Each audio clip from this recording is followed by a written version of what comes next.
को न्यून प्रणाम। मैं लवलिता बिश्नोई आज आप सभी को गुरु महाराज जाम्बोजी का उद्धरण को शब्द सुनाना बताने वाली हूँ। तो चलिए वीडियो को शुरू करते हैं। एक समय गुरु महाराज जाम्बोजी ग्वाल बालों सहित समराथल पर गौवें चरा रहे थे। बहुत से ग्वाल बाल उनके साथ में थे। उसी समय कुछ बालक आकर कहने लगे, हे मित्र, आपने हमारी सहायता तो अनेक बार की है, हम सब आप पर अति प्रसन्न हैं, किंतु इस समय कुछ डाकू लोग ऊँट उठनियों को यहाँ समराथल के पास से हाँक कर ले जा रहे हैं। हमें ऐसा प्रतीत हो रहा है कि यह धन इनका अपना नहीं है, ये लोग पराया धन चोरी करके ले जा रहे हैं। ये बेचारे मूक पशु भी इस समय अपनी आवाज़ लगा रहे हैं। लगता है वे आपको ही बुला रहे हैं, अपने बंधन से छूटने की प्रार्थना आपसे कर रहे हैं। आज आप अपना देवपना दिखलाओ और इन ऊँट उठनियों को छुड़वा दो। यदि आज आप नहीं छुड़ाओगे तो पीछे निश्चित ही वहारू इनके मालिक शस्त्र लेकर आएंगे। इनका आपस में घोर संग्राम होगा। यह पवित्र शान धरती खून से रंग जाएगी। आपके यहाँ पर उपस्थित रहते हुए हम लोग ऐसी भयानक घटना नहीं देखना चाहते। ये पशु भी बेचारे अपना परिचित स्थान छूट जाने से अति दुखी हो रहे हैं। मानव की धन प्राप्ति की इच्छा कहाँ से उचित है? स्वयं तो आपस में लड़ते ही हैं, साथ में इन निरीह जीवों पर भी कहर ढालते हैं। यह लोभ लालसा तो कभी पूरी नहीं होने वाली है। स्वयं लड़कर मर जाएंगे, किंतु इस अपूर्णीय वासना को कभी मार नहीं सकेंगे।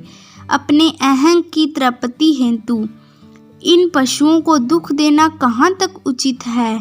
जाम्बोजी बोले, हे ग्वालों, आप लोग सभी एकत्रित हो जाए, अपनी अपनी लकुटियाँ लेकर उनका पीछा कीजिए।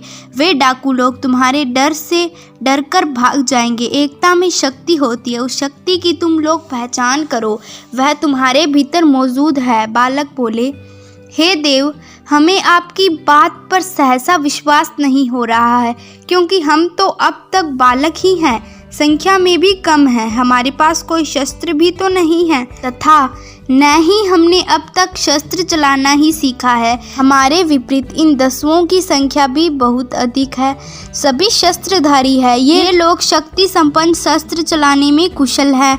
हम इनका सामना कैसे कर सकते हैं? यदि आपकी कुछ कृपा हो जाए, कृष्ण चरित्र की झलक हम में आ जाए तो कुछ कर सकते हैं, अन्यथा तो यह असंभव ही है। जम्बेश्वर जी ने कहा, हे ग्वालों, आप लोग मेरी बात पर विश्वास कीजिए और जैसा मैं कहता हूँ वैसा कीजिए।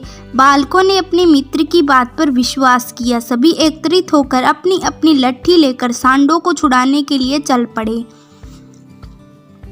सभी ने अपनी अपनी लट्ठी ऊपर उठा रखी थी और सम्मिलित स्वर में जय जयकार करते हुए, ठहर जाओ, अभी हम आए।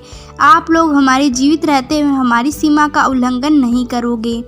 आज तो तुमने किसी अन्य का पशुधन चुराया है, कल हमारा भी चुराओगे। आज हम तुम लोगों को जिंदा नहीं छोड़ेंगे। हमें आप लोग केवल बालक ही मत समझना, हम नहीं हैं। हमारे साथ हमारे मित्र जम्बेश्वर भी हैं। डाकुओं ने देखा कि बहुत बड़ी सेना हमारे पीछे आ रही है, हमें जिंदा नहीं छोड़ेगी। इस समय तो इस पशुधन को छोड़कर भागने में ही भलाई है। ऐसा एक दूसरे से कहते हुए बड़ी सेना के भय से भीत होकर डाकू लोग भाग गए। पशुधन निर्भय होकर विचरण करने लगा। थोड़ी देर में अपनी सांडें छुड़ाने हेतु कहना जी का पुत्र उद्धरण उद्धोजी अपनी सेना लेकर आ गए। उन्होंने देखा कि उनके सांड ऊँट तो यहीं पर ही चर रहे हैं। चलो, वहाँ पर कुछ ग्वाल बाल खेल रहे हैं, उनसे ही पूछ लेते हैं कि हमारे पशुधन को किसने छुड़ाया और स्वयं छोड़कर भाग गए। आज हमें खून खराबे से बचा लिया है। ऐसा कहते हुए उद्धरण अपनी सेना सहित समराथल पहुँचा। वहाँ बालकों के साथ जम्बेश्वर के दर्शन किए। बालकों से पूछा, हमारे धन को किसने छुड़वाया? स्वयं ही छोड़कर भाग गए हैं क्या? बालकों ने कहा, वैसे तो हम सभी लोगों ने मिलकर ही यह कार्य किया है, किंतु हम तो केवल निमित्त मात्र ही हैं। हमारे सूत्रधारे कार्य करने वाले हमारे देव जी ही है। अधिक क्या कहे, उनकी अलौकिक शक्ति से हमारे असंभव कार्य भी संभव हो रहे हैं।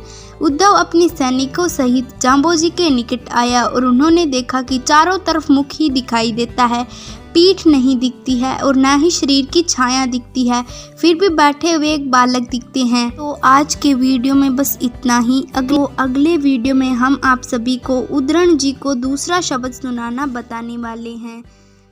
धन्यवाद।